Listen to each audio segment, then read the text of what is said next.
I haven't shaved in several days. Wub, wub, wub. New year, new me. That's a thing people say, isn't it?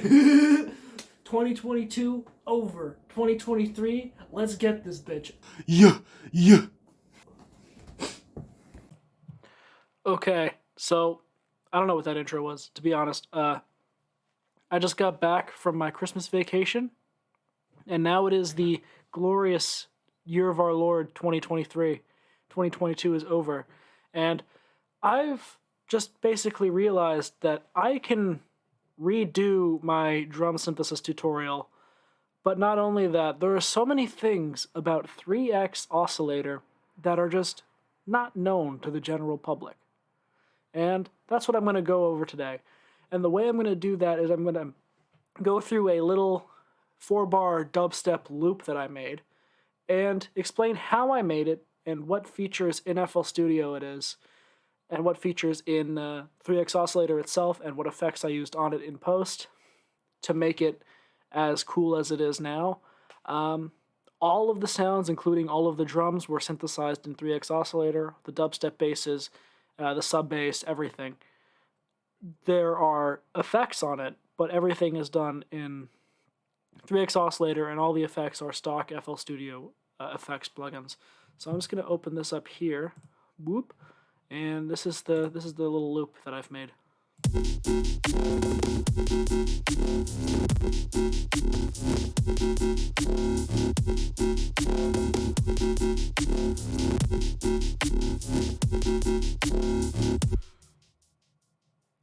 So the drums I made using a patcher preset that I built over the break. I actually made a pair of patcher presets, which I will link in the description where you can download them, the presets for absolutely free. So I'm going to open up Bing Bing Bing, kick synth, this one right here, and this is the...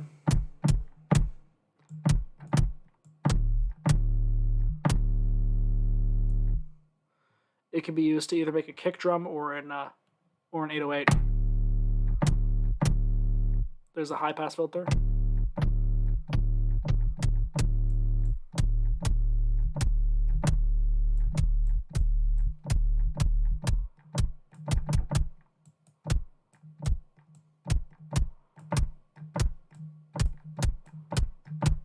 And you can mess with all the settings. In here are all of my settings here.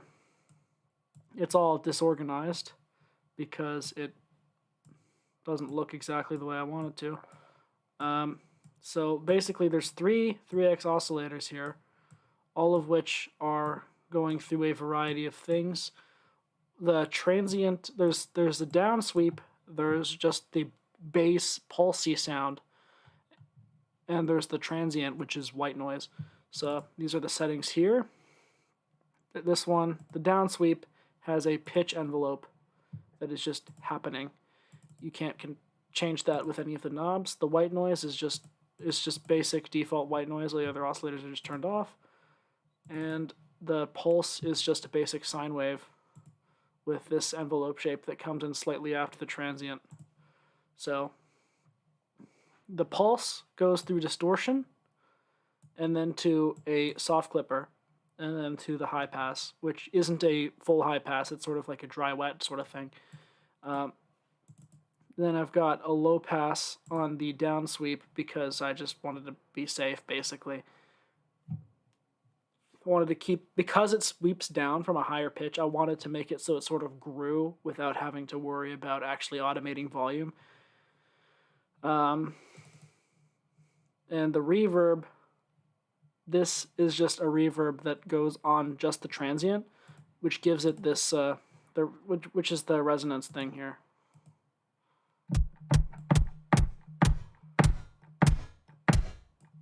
It has a short decay time, but this knob basically turns the wet up.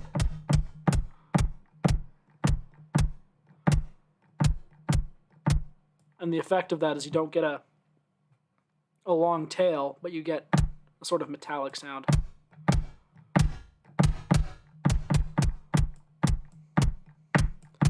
The distortion is literally just affecting the mix knob on here, on the Fruity Wave Shaper, which is just a basic Fruity Wave Shaper sort of set up like this. And the mix knob is, basically,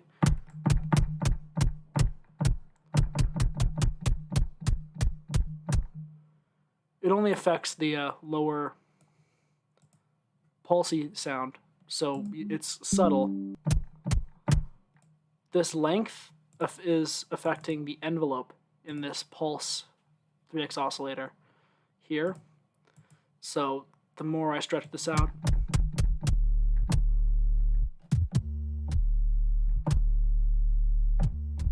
the more it becomes like an 808. And the more distorted, the more it's actually usable as an 808. And to do that, I would turn resonance all the way off, and I would also cut off the transient if you were going to make an 808 with this, but it works for that too. The link to this patcher preset is going to be in the description of the FST. And the snare, I'm still not a biggest fan of the snare preset.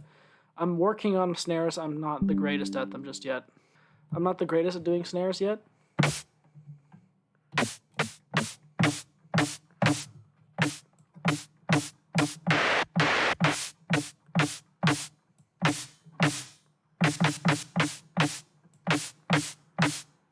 But it's basically the same sort of thing.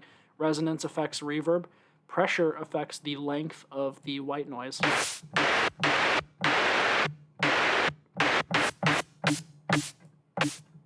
So if you up the pressure a little bit, you get a chop snare.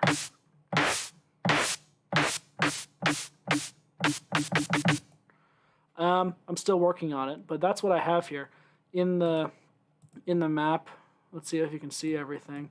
High noise, the tone, and the transient, which is the same sort of thing. The tone is being distorted going through EQ, soft clipper, and then I'm making it mono with the stereo enhancer here. And this is just a high pass with a high shelf on it. And apart from that, it's basically the same thing, but on different notes and without the pitch sweep. And for hi-hats, I shouldn't really have to explain it, but I made another patcher preset, which is also going to be included if you really need it in the description, but this is a bandpass on white noise.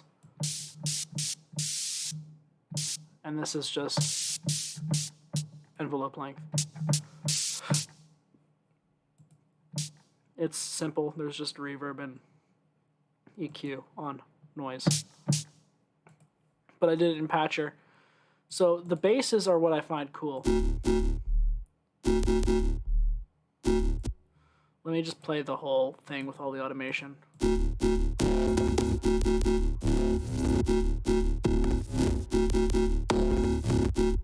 The sub bass I don't really have to explain, but the main basses I think would be useful to explain. So I have here basic sound, which is just a triangle and a sine being AM'd with the third triangle, which is in this plus 12, so it's an octave up above the middle line here. So this is a feature I did not know 3X Oscillator had, but it has amplitude modulation. Amplitude modulation works sort of similarly to the way FM works. Not the same, but similarly. FM basically means that you are using an oscillator instead of making a pitch. You're basically using it as a really fast LFO to modulate the pitch of another oscillator, and that's why you get those scrapey metallic sounds. An amplitude modulator or a ring modulator, which is a kind of amplitude modulator, does the same thing but with the volume. So if you have this basic sound here, I have an envelope controller affecting the amount of AM, so the volume of this oscillator here, and the volume of the thing overall. So this one is just if I'm going to disable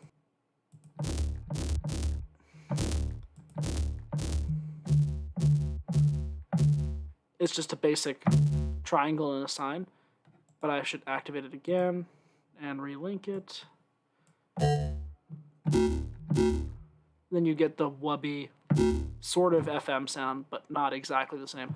There's differences in the sound because it is doing a different process, but you can get similar results as FM with this. So you can get wubs and you can get growls. I am still working on it. I haven't figured out how to get it to growl exactly, but I've expanded on it and used multiband delay, which is new in FL21, and I've got that running through Fruity Balance, and I have that linked to a macro. So basically, that's just this sound here.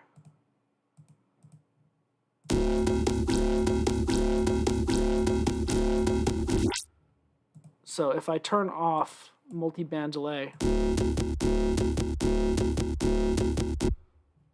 yeah, it's pretty simple, like modern talkie kind of bass, sort of. It's not exactly the way I want it to be just yet, because I've not perfected the sort of sound. See, I can move it around on the MIDI here a little bit.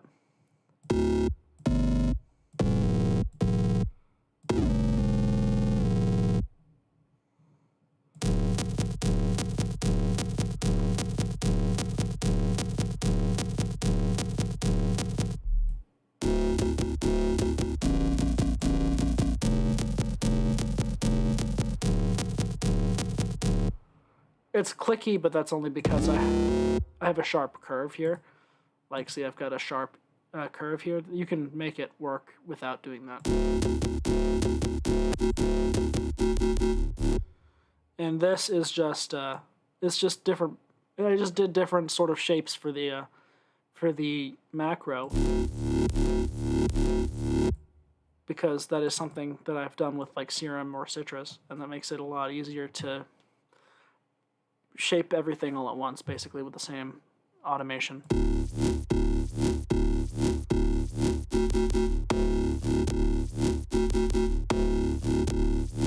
And then I've just got this basic reverb effect where it turns up the amount that I'm sending to the reverb sound.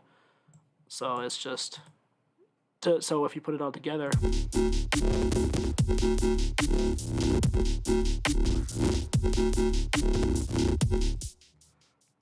it's really not that complicated.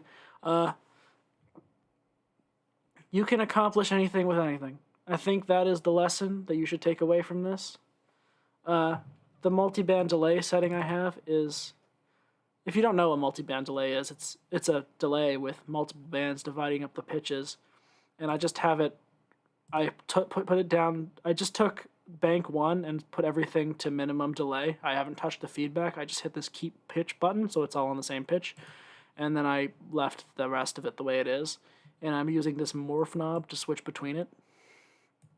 This is 0 to 100 milliseconds of delay for each part of the frequency spectrum.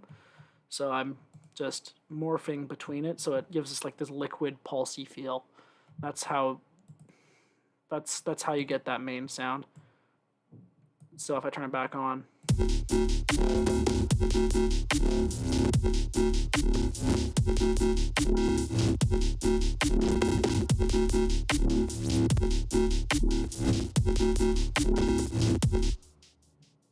and multiband delay is not wonderful on the CPU, but this is a simple project, so it's fine for now.